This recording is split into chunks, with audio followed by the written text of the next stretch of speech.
Okay, hello, hello, hi there. Good evening, good morning, wherever you are. Welcome to our very first webinar. This is our very first webinar ever, so we're really excited to be here, and we're excited that you are here. So we have approximately 1 hour to go, so make yourself comfortable. You can get yourself a cup of tea or coffee and relax. In case you have any difficulty, you can always reconnect to the webinar. On the very bottom of your screen, you should see the reconnect button. And I'm really curious where you guys are from. I know that we have people who applied for this webinar from Romania, from Australia, from the US, and from many other countries. So if you can put me a comment into the chat box where you come from, and we will be very happy to know that. And also, please let us know if you have any questions throughout the webinar or any comments. Sometimes I will be asking questions, so I'll be happy if you interact with us and let us know what you think or what your feelings are. In case you don't know me, I'm Katrina. I am a professional life and business coach, and for the past 13 years, I've been working in environment, and I would love to share the tools that we've been exploring in the corporate trainings, also outside of the corporate world, because people kept telling me that it is very useful. So I've heard my students and clients over and over again saying that they would love to know, they would be happy if their friends or colleagues and partners could get these tools as well. So that's why we have started the project that is called Daily Courage, and this webinar is a part of this Daily Courage project. And if you want to know more about that, you can find us on the Daily Courage website. You can find us on Facebook, and we will be happy if you join us. So that is the basic information. And if you want to know anything else, just drop us a comment and let us know. So I'll just check if we have any comments. Hi, Bridget. Hi, hello to Belgium. I'm really happy that you're here. Beautiful, beautiful. So, are you about ready to start? I guess so. And so let's slowly get into it. And we have this hour to explore a very interesting topic. Hi, Marta. Marta from Czech Republic, hello! Practicing English together. Hello, good to have you here. Beautiful. So back to the topic that we have now. And the topic is very interesting. It's how to say no without feeling guilty. And I have to tell you that I have come to this topic in my assertiveness trainings when we were speaking with men and women about this difficulty. We feel tense and inconvenient when somebody wants us to do something and we don't want to do it, and we are supposed to say the no, and then we run into an inconvenient problem inside of us. So I have 3 parts in this webinar for you. Part 1 is where guilt comes from, so we will explore where guilt comes from. Part 2 is 3 simple ways and very specific techniques how to say no. It's kind of a formula how to say no. And the 3rd part is about how to live a guilt-free life. So I have an exercise there for you and an inspiration how to live a life that is guilt-free. I really honestly hope that it's going to be helpful for you and useful, and I will be happy if you let me know afterwards after the webinar. So let's get into it. Let's explore where guilt comes from, and I will help myself with a story. I will explain the story of guilt through a story. So I will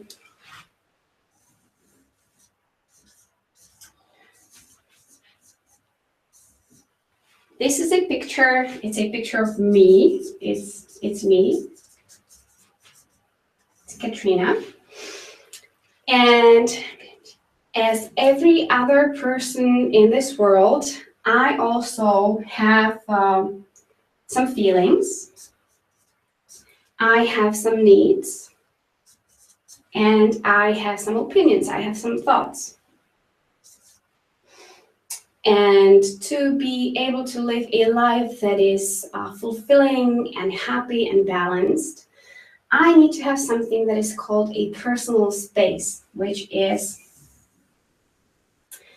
for example, the possibility to express my ideas, to express my opinions, to fulfill my needs. We all need this personal space. It's individual. Some people have the need for this personal space a little. They need a smaller personal space. Some people need a wider personal space, but we all need it to be happy and to feel well. And in life, we are not living alone, separate from the other people. So there are other people in life with us. And they also have their feelings and their needs and their opinions. And we get into interactions. And many times these interactions are just okay, they're fine. They tell me something that is okay for me, or they want something from me that is just fine, and I will happily do it. And there are other times when they perhaps want me to do something that I don't want to do, and they kind of penetrate this personal space that I have. And how do we know that this is happening? And you can feel for yourself, what is the feeling that you have when this is happening? And if you want to, you can drop me a comment. Hello, Doina from Romania. Hello, hi there. So drop me a comment. What is happening inside of you when somebody wants something from you and you don't feel like doing that? When that personal space is penetrated.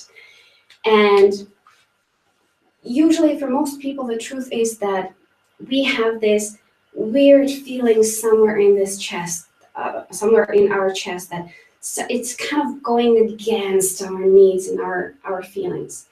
And we recognize that this is happening because of that feeling in our chest. So let's take it into that interaction. For example, we are still discovering where guilt comes from through this story.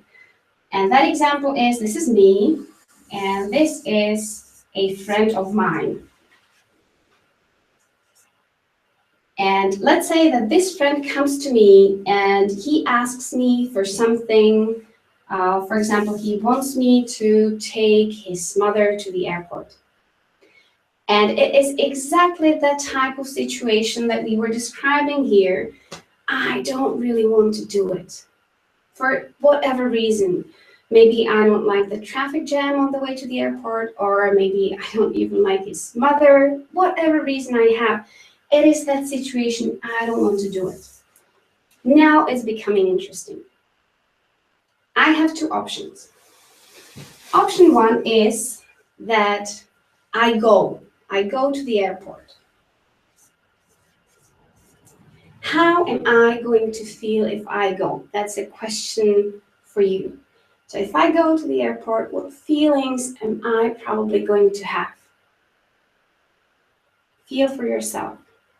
Well, most probably, if I decide that I go to the airport, I'm not going to feel very happy. And maybe I'm going to feel even very frustrated because I'm doing something that I did not want to do, and I'm doing something that's against my interests and against my feelings.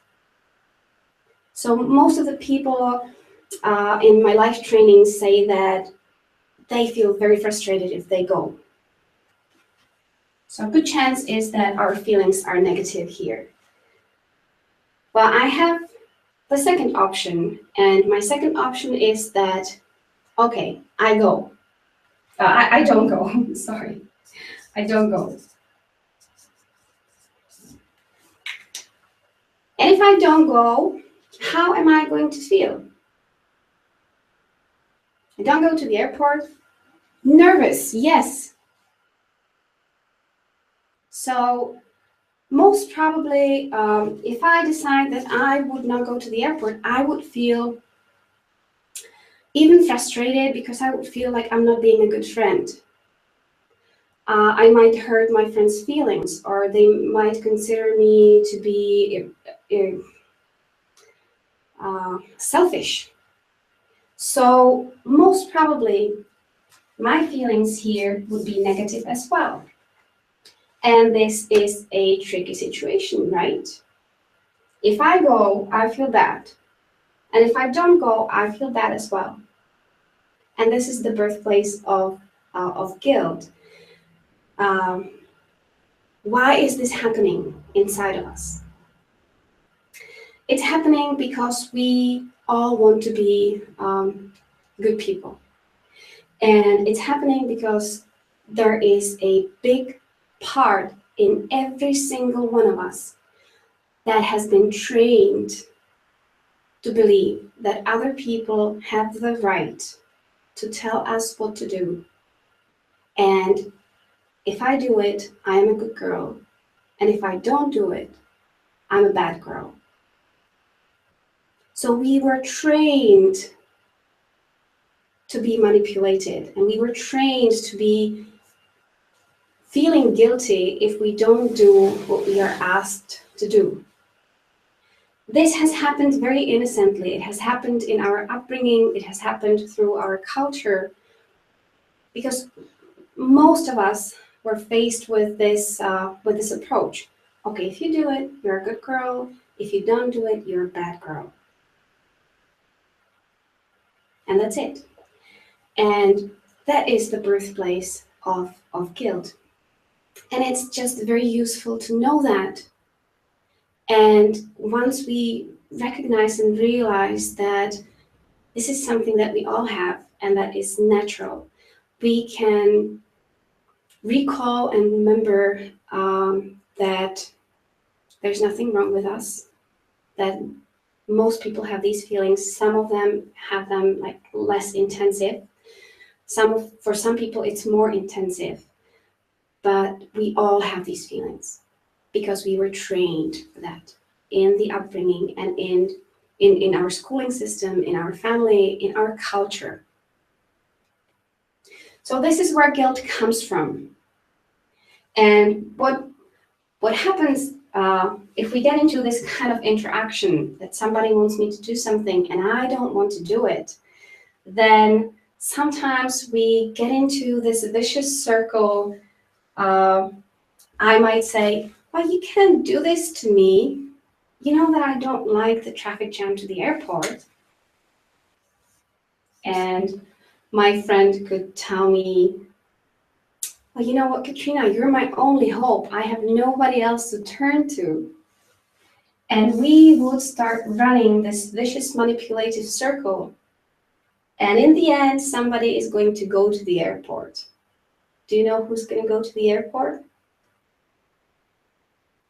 Well, I can tell you that the person that goes to the airport is the person that feels more guilty. So guilt definitely wins here.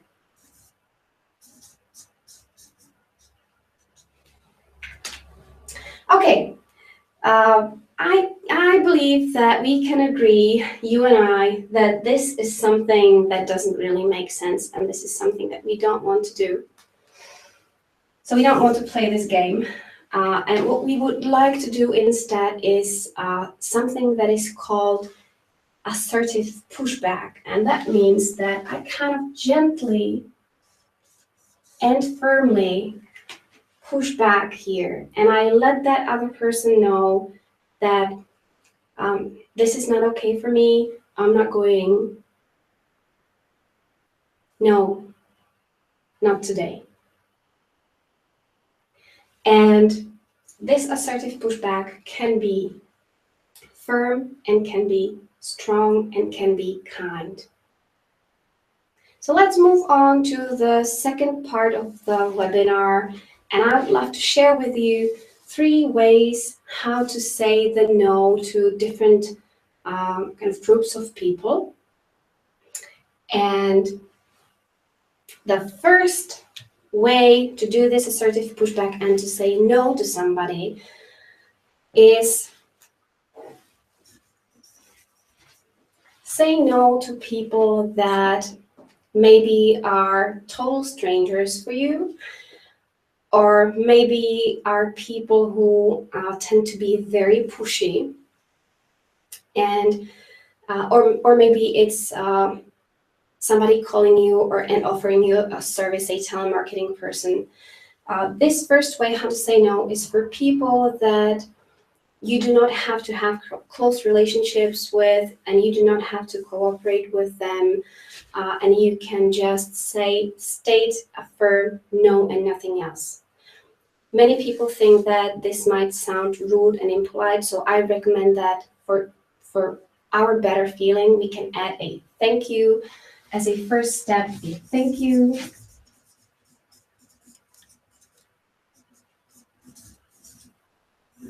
And a firm and simple no, nothing else. I think for many of us, this is the easiest part, because when somebody calls us with a telemarketing or with, it's a person that is not a close friend, or it's a person that we do not have to build a relationship with, it's easy for us. And then sometimes the situations are more difficult with people that we care about, and we want to show them or let them know that we understand. We want to show a better or deeper empathy. So the second way how to say no, for example, if your friend asks you to come for a party tonight, and you feel very tired and you don't feel like going, and your friend says, well, this is my birthday and you can't do this to me, and I would be really happy if you come, then what you can respond to state a firm no is saying, you know what, I understand, I get it.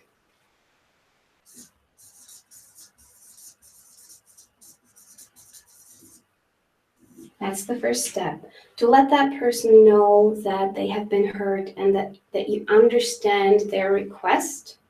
I get it, I totally get it that it's important for you. Plus, and I'm not going, the no, plus, because, an explanation. So if I go back to my example with a friend, I would say, I totally get it that it's important for you and that it's your birthday party tonight. I'm not going because I'm really tired and I need to take some rest. I need to stay home tonight. Sometimes people say, well, I can't say that. It's a good question. Can you say that you are tired and you need to rest? Absolutely, yes. You have a full right to rest, and there's nothing wrong about that.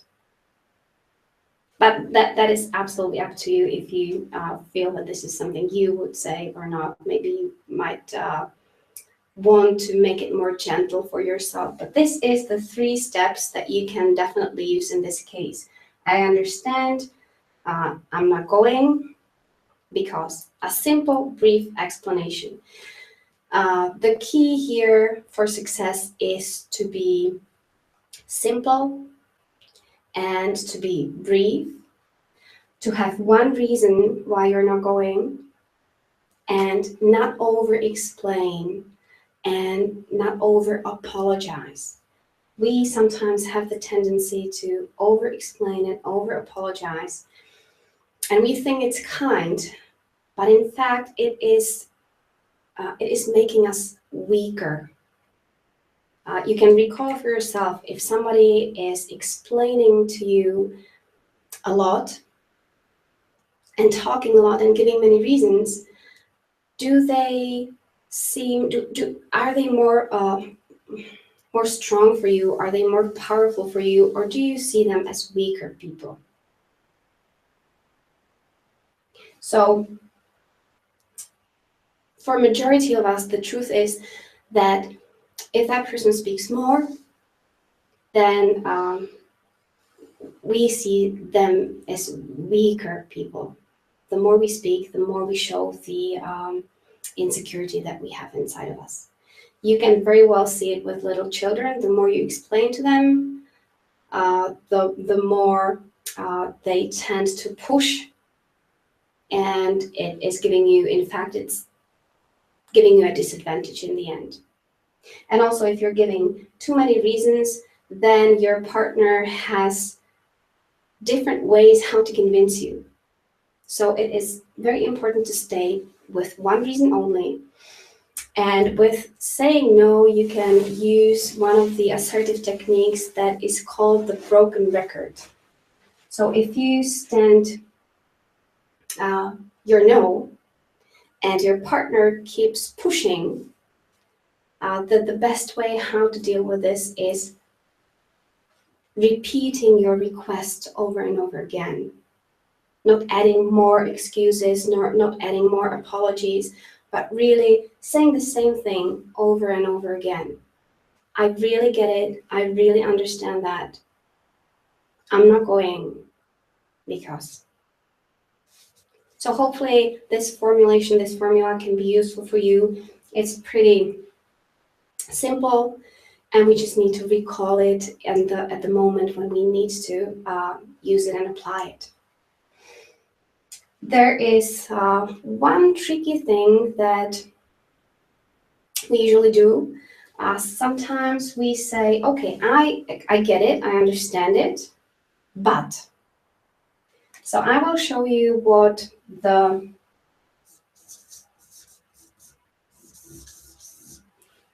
but is doing in that sentence or in that expression. If you say, for example, you know what, that lunch that you cooked, but it could have been more salty.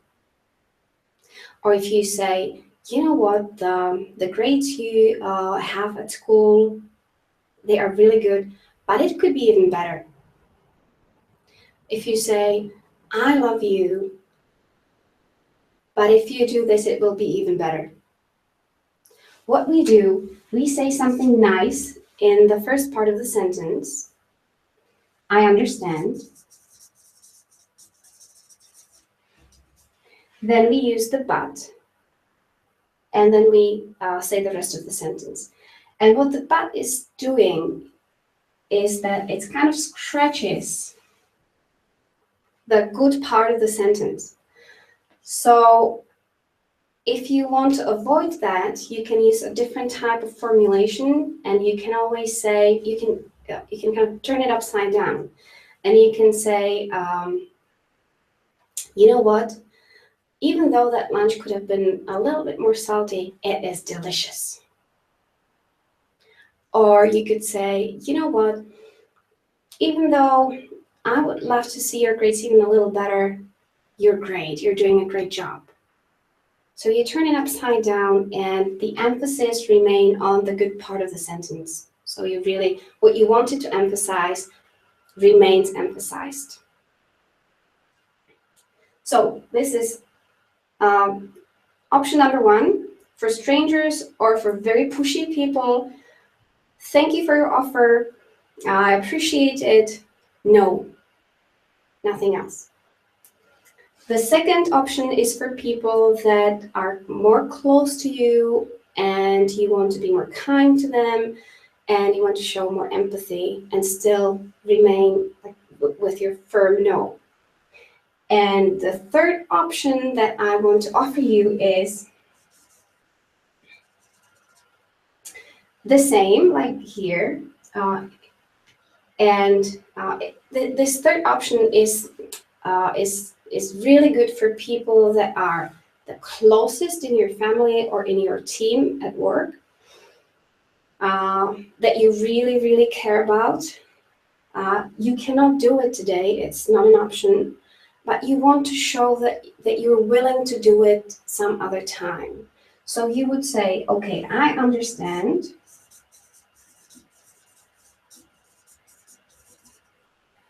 Plus your firm no, I get it, I understand, and I'm not going. Plus your explanation.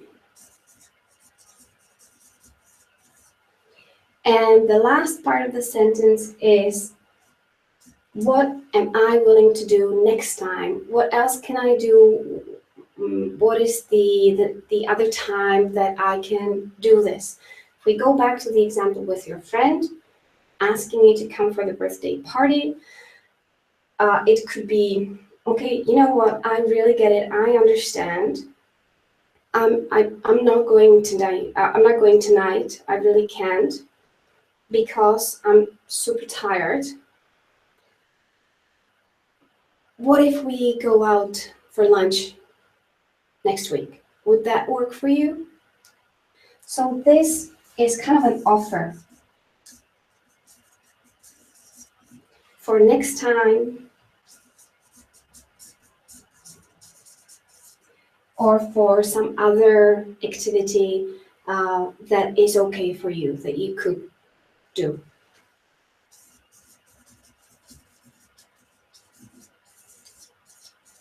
So it would be something else that you're willing to do, it is in your power, it is very much possible that you do it, and that is okay for you. So these are the three ways how to say a firm and gentle and still a kind no. And if you have any comments or questions to these, you can definitely use that box that you have available in your webinar room. And I try to check the comments every now and then so that I see if you have any question. And hopefully I will be able to catch it if that question appears there. So, okay. Now, the third part of the webinar I promised would be about how to live a guilt-free life. And for that, I have an exercise for you. And this is an exercise I will tell you what to do, and your task will be to write it down just for yourself. Ready? My task for you is take a pen and a piece of paper and write down just for yourself. You're not going to have to show it to anybody else, but just write it down for yourself. 5 people that are the most important people for you in your life. So take a pen, take a piece of paper and a pen and write down a list of 5 people that are the most important people for you in your life. I'll give you a little time for that.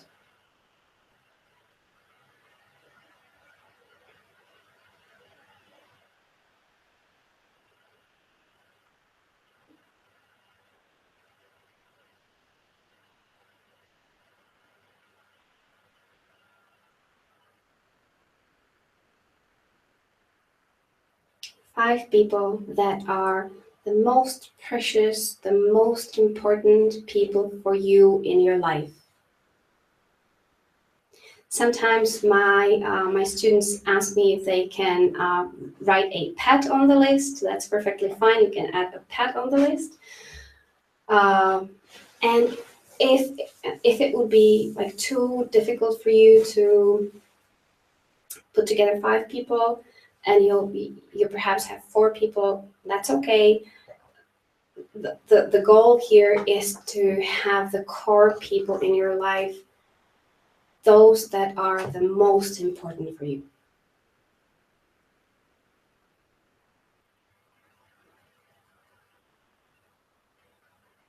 So hopefully you have your list now. And I have an important question.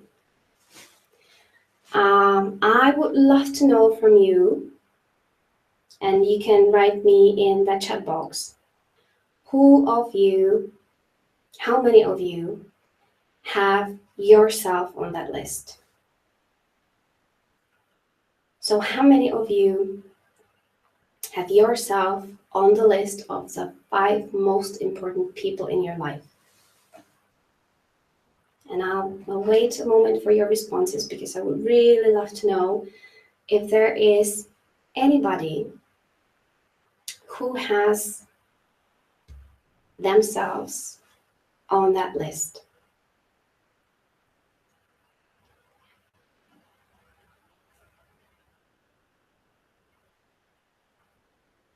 And if you don't have yourself on that list, then write me a no. Okay, I did. Doina, that's perfect. Congratulations. That is very good for you, because that is a very important step on the way to a guilt-free life. So congratulations. And if you didn't have yourself on the list, don't worry. You belong to the majority of people that I meet and that I discuss this topic with. Majority of people do not even think about having themselves on the list. Okay, we have another comment. Bietka, I didn't. Yeah. Marta says, I didn't, but you're right, I should. That's true. I only thought about myself after writing the 5 down. Yes, yes. And that is very natural. Many times this is how we think about it. We are not used to thinking about ourselves as the key person on that list. And I have another question for you.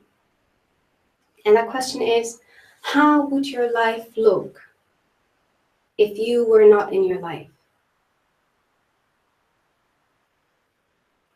And I know it may sound weird, and for some people it may even sound like a cruel question. But really, stay with it for a moment. How would your life look if you were not in your life?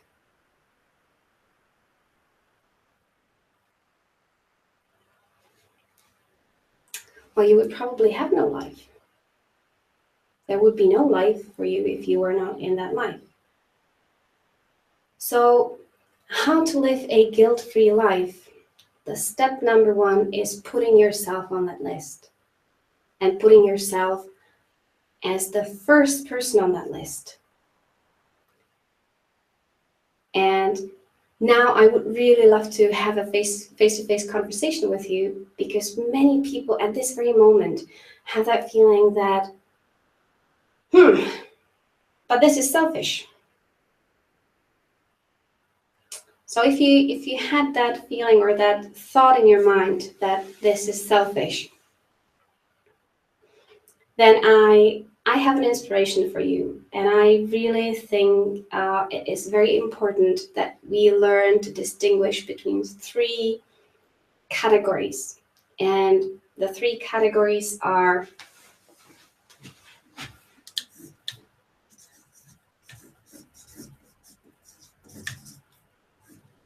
selfish,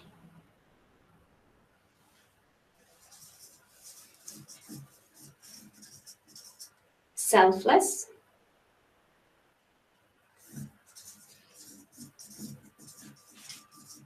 and self-care. And why is this important? Because we mix this all together. And it's really good to distinguish between the 3 of them. So selfish. What person is selfish? Who is a selfish person? By definition, the selfish person is somebody who only takes and doesn't give anything back, or takes a lot more than they are giving back. So that is the selfish person. Then there is this selfless person. And selfless is somebody who, by definition, is giving all the time and taking just very little. Selfless people have the tendency to self-sacrifice themselves in life. And you know what? This category is very tricky. Many times, selfless people, they start this self-sacrificing behavior for good reason.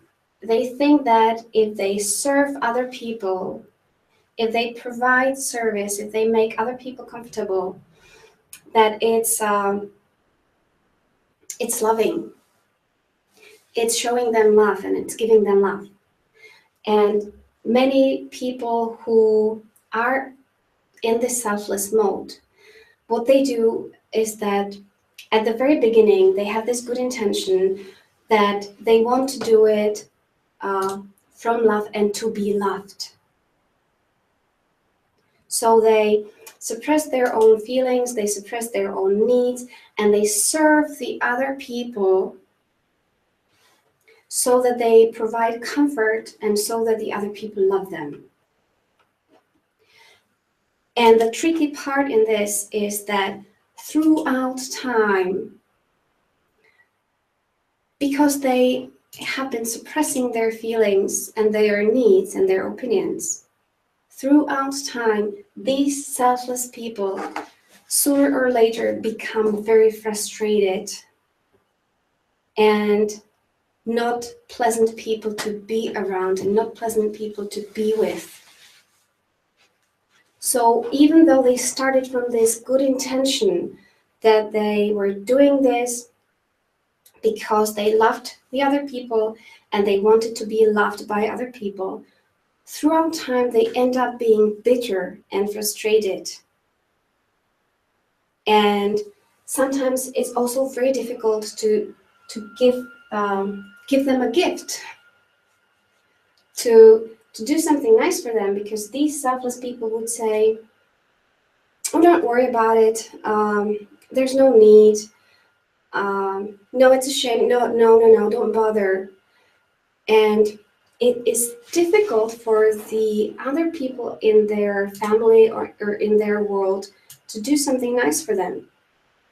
And you know, when somebody wants to do something nice for them, it's like they have prepared this beautiful gift and they are giving it to you, and you take it and you throw it into the wastebasket. So it's kind of dishonoring the gift that they brought to you. So this is why I say that this is a tricky category, because it started with this good intention, and it started from that loving behavior and with the desire to provide love to the other people, and it's counterproductive. I remember I have a friend, and she was telling me a story about her and her mother, and about 20 years ago, they went together to former Yugoslavia, and our people from my country would go to Yugoslavia to buy gold. It was a trend. It was something that we used to do at that time, because gold was cheaper there than in my country. So they went there, and they went into a store, and that mother wanted my friend to buy a ring. But my friend didn't want any ring, but she said she would be so happy if her mom bought that ring for herself, because she could see that she would love to have that ring. And she was begging and asking her mom to buy that ring for herself, but her mom refused. And she pushed her to buy that ring for her. And my friend was very frustrated by that behavior, because that made her feel very bad. So sometimes the best thing that we can do for our friends and for our family is to accept that gift and make them happy that they gave us that gift. So that's why, really, honestly, I believe that this is the most tricky category, the selfless mode that we enter. So selfish people who only take, selfless people who only give, and here in the end, self-care is a healthy balance and a healthy exchange. So going back to that exercise, if you had that feeling or putting yourself on the list, even on the very first line on that list, on the top of your list of the most important people in your life, if you thought it's selfish, then it's in no way selfish. We can only be good partners, good colleagues at work. We can only be good mothers or good friends if we are happy ourselves. I mean, truly happy and in balance. So taking a good care of myself is actually the best thing I can do for my family and for my friends and for my workmates. Because if I take a good care of myself, then I'm in a good shape and I'm in a good mood and I'm a good person to be around. So going back to taking really good care of yourself is one of the keys to a happy and balanced life.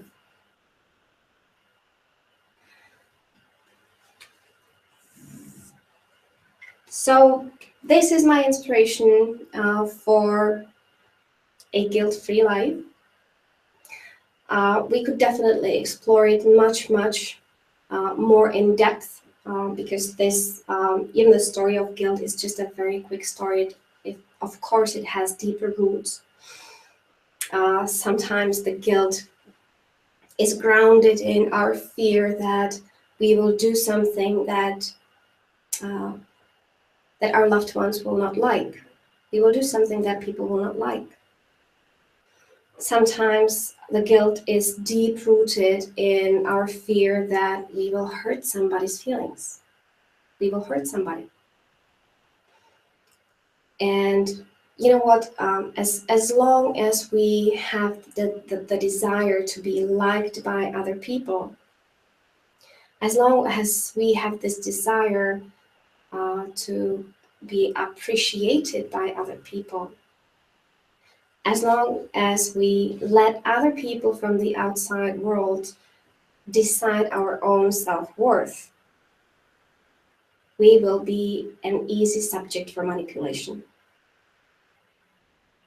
There are 7 billion people, over 7 billion people in the world, and many of them will not like us, and that is perfectly okay. And we all have the full right to do things that people will not like. So that's one of the other triggers of guilt, that we want to be liked. And maybe the last thought for this webinar, the trigger that we might hurt somebody's feelings. We don't want to say the no because we might hurt somebody. So let me share a couple ideas to this.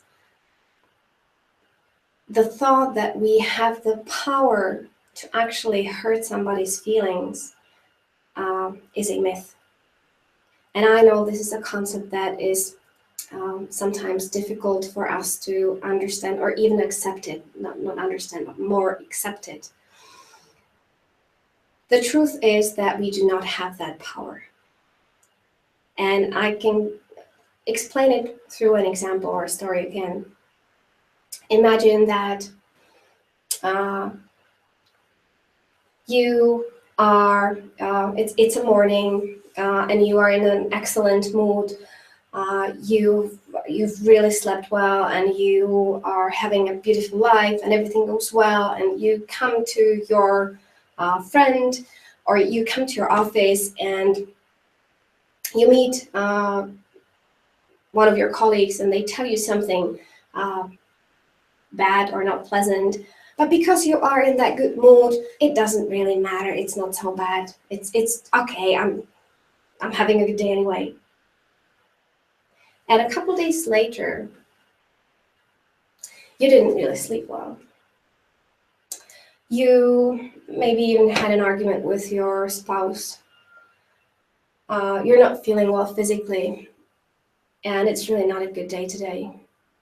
And you get into the office, or you come to your friend, and they tell you something not pleasant. And now it's a problem.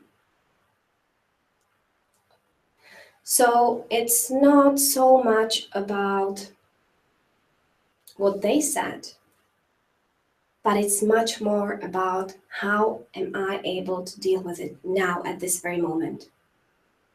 My capacity, ability to proceed what they have said, to deal with it, to answer to that mean request or mean sentence or anything that came to me. So that idea that we have the power to actually hurt somebody's feelings, to directly cause that, is a myth. And one of the ways how we can break free from guilt is being responsible for myself. I accept full responsibility for myself, for my feelings, for my life, and holding the other person accountable for their life, for their response, for their emotions. We are not responsible for the emotions of the other people.